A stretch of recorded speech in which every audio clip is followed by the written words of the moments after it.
Welcome to First and 10 with Rams football coach Joe Prud'homme. I'm Jimmy the St. Christopher.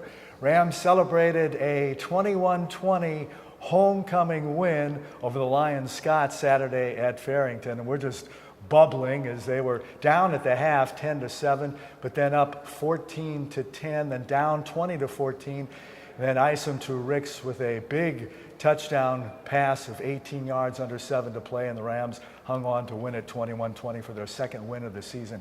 Coach, how proud were you, and how much did you see that grit and that no-quit attitude? Oh, I was very, very proud of them. I mean, you summed it up. I mean, there was a lot of grit going on. There was no quit.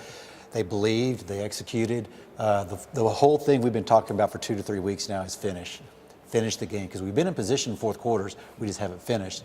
And so they did a great job of going out and making a decision. They wanted to win it, and just did all those little things at the end.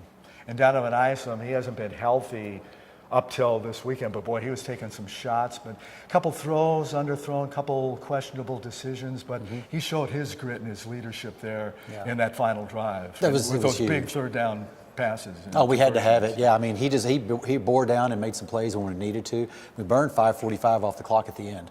So, that was big for us to get that done, and he was very instrumental in that. And, we just told him it's time to really you got to step up the mental toughness and the physical toughness part of it. And, we were a little banged up on the offensive line. You're going to take some shots. You got to shake them off and go. And he did a real good job of that. It was a windy day, wind about 10-15 from the south. So how important was that to have the wind at your back in the second and fourth quarters? Oh, I think it was huge. The wind was a big factor all day anyway. But I was very impressed with our punter, Blazer. He punted into the wind, and I think he had, a 50-something yarder and a 60-something yarder. And he did some really good things to help negate that, and we really won the game on the turnover battle, on the field position battle, and containing the big plays. They only gave up one, and that was those are three things we've been focusing on, and man, those guys went out and executed it in the win.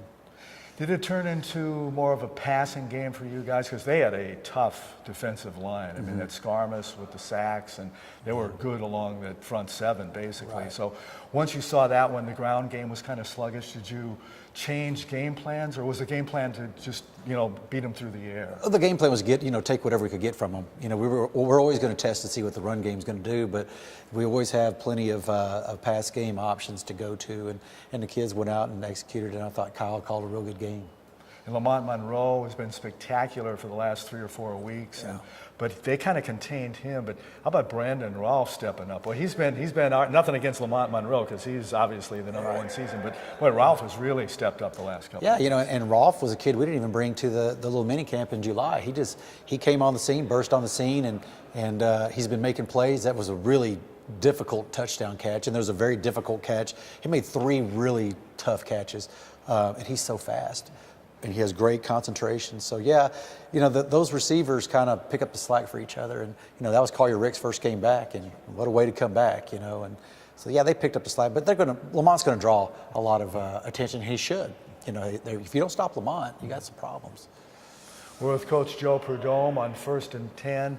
The defense, boy, I got to look at my stats here. Michael Miller, 14 tackles and interception.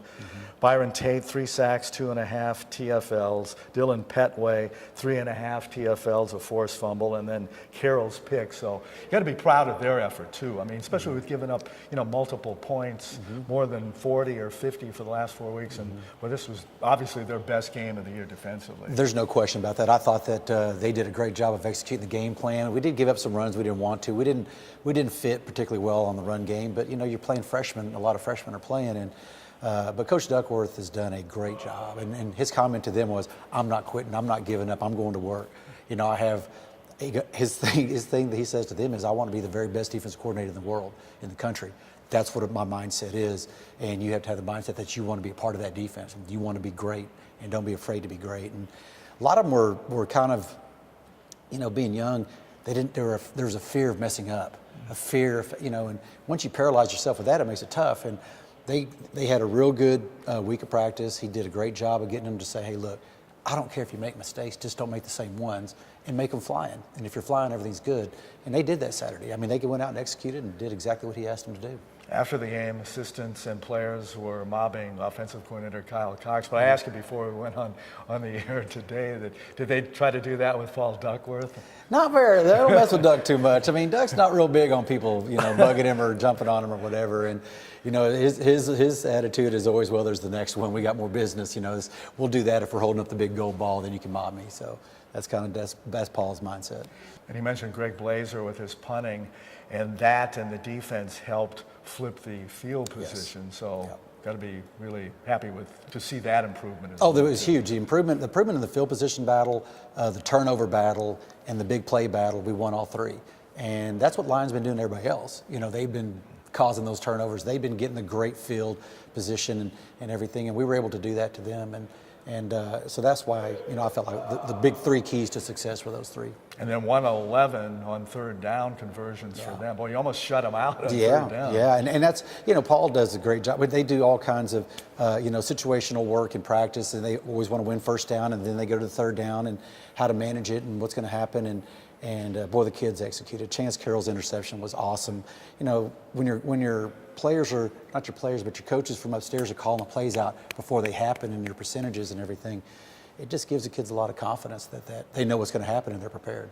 Win number 2 was this past weekend over Lion 21-20. So the season finale, it's already upon us this weekend at Farrington, 2 p.m. kickoff. And here comes the Ottawa Spirit, the first-year Ottawa Spirit. And I got to look at my notes for this one too, Coach. They've won 3 in a row. They pounded Wayland after having 21 days off, 75-14, 610 total yards in that game, 401 passing, 41 points in the second quarter. They allowed just 178 yards. Their quarterback, Austin McCullough, 305.7 QBR rating. I almost fell off my chair when I read that last night. No picks in 87 attempts. So. Boy, how do you, I guess you can't contain a team like that that's so explosive in offense, but how do you, at least slow them down? You got to take away what they like to do best. We're still determining that right now because they do both things so well. They run the ball extremely well, and they take the top off the back of the defense, and they got a great passing game. Their defense is very explosive and loaded with a lot of athletes. But they really committed to that program. They built the stadium first. They got all their facilities in place, their football, their baseball, and everything's just, they really are motivated and ambitious with where they want to take their program. They got like 600 or 700 kids in the school, 550 are athletes. So, they are very, have a great vision of what they want to do. And they've done a great job of getting those kids better and better and better and better. Got a lot of JUCO kids, and they're executing well, and they're explosive, man. Mike Nesbitt's done a great job of coaching them and getting them up where they're going to be. And the defensive coordinator, he's a TCU guy, and him and Kyle are friends, so they've had some interesting exchanges already. But the guys, they've got very good football bloodlines on offense, defense, and everything, and they're going to be tough. And after watching them, I think talent-wise, they're one of the top 3 in the conference already. So that's kind of scary to have all those things in place. You got a great coaching staff, you got great players, you got your facility, you got everything in place. There's nowhere to go but just boom. And I thought it might take more in the season, but it sure doesn't look like it has. It's a post-Halloween scare, but yeah, 3 times over 50 points, once over 60, and 2 over 70. Mm-hmm. So is a quick start is usually important for any game, but how more important is a quick start for this game with a team that scores, 1,000 points a game? Yeah, the thing is to contain the flurry. Don't let the flurry happen. And after the Wayland first quarter, it was 7-0. Well, second quarter you score 41. Well, you can't have that outburst like that. You just got to play smart football, and you got to contain them. And how that's going to happen, I don't know, because nobody's figured it out yet. They've scored on everybody. They scored 56 on Langston. They're really, really good. But I have faith in our defense and Coach Duckworth and his staff, and I feel like they'll figure out a way to slow them down some. I know it's going to probably be a track meet, and hopefully we'll be able to score as well, just keep up with them. But it's a tough way to finish out because, golly, when you looked at it at the beginning of the year, like, well, it's first-year program, maybe we got a really good shot, and we still do have a good shot, but gosh, nobody saw that coming to where they would just blow up and develop the way they have. They lost 2 games, 2 of their 3 on the road. So that has to be kind of in favor of the Rams, right? Yeah. Playing them. We'll take anything we can get. Any kind of break, any kind of advantage. We're gonna gladly take anything we can get because we're gonna need everything to do something with the Spirit. I'd like to thank Chuck Greason, our crack taper and shooter or photographer. I didn't want to say shooter, but photographer, taping guy standing behind our camera. Also Cameron Irvine for producing, and Ryan Keating for producing as well. Coach, it's been fun. I don't think we're doing a show next week, Okay. but go get them on Saturday in the finale. Thank you. I appreciate everything. And thanks to Coach Joe Prud'homme. Go Rams. Jimmy the St. Christopher for Coach Joe Prud'homme saying so long.